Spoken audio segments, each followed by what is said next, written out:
j'ai décidé d'entamer dès la semaine prochaine une série de contacts visant à consulter les leaders politiques et sociaux les plus représentatifs.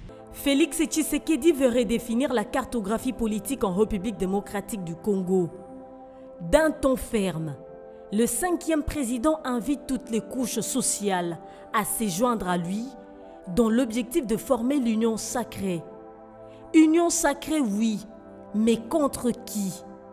Pendant que se déroulent les consultations que certains qualifient de présidentielles, dans quelques états-majors politiques, les réunions aussi se multiplient afin de peaufiner de stratégies de repositionnement face à cette grand-messe. Au Front commun pour le Congo, des rencontres se sont multipliées jusqu'à l'imposition d'une retraite. Joseph Kabila Kabange a-t-il peur? Visiblement imperturbable, serein, les camps Lamuka que dirige actuellement Martin Fayoulou n'a pas répondu favorablement à l'invitation de Félix Tshisekedi. Il aurait un autre agenda en dépit du fait que Bemba et Katumbi, d'autres leaders de la Mouka, aient accepté de participer aux consultations nationales. Est-ce déjà la rupture? Fayoulou et Mouzito, les Mpangi, ont-ils fait un bon ou mauvais choix? Le temps nous les dira. Qu'à cela ne tienne, je reviendrai vers vous dans une nouvelle adresse pour vous faire part de mes décisions qui n'excluront aucun cas de figure. Oui, Fachi reviendra assurément vers le peuple. Mais les vrais problèmes de la RDC sont connus, Monsieur le Président. Vous ne mangez qu'une fois par jour. Mais lui m'a dit 3 fois. Non, c'est trois fois.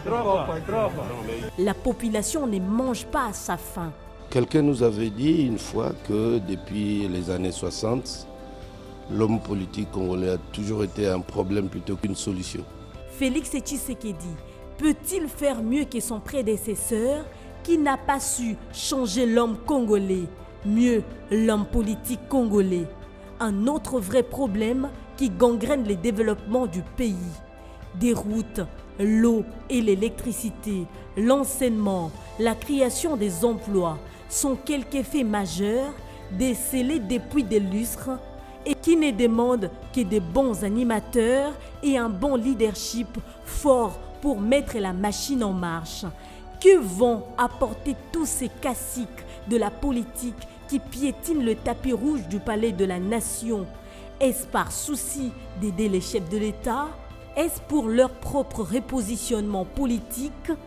Il faut seulement constater comment les personnalités religieuses arrivent en ordre dispersé, chacun avec sa dénomination. L'unique organe de régulation des églises en République démocratique du Congo. Ce sont quelques exemples décelés afin de tirer la sonnette d'alarme.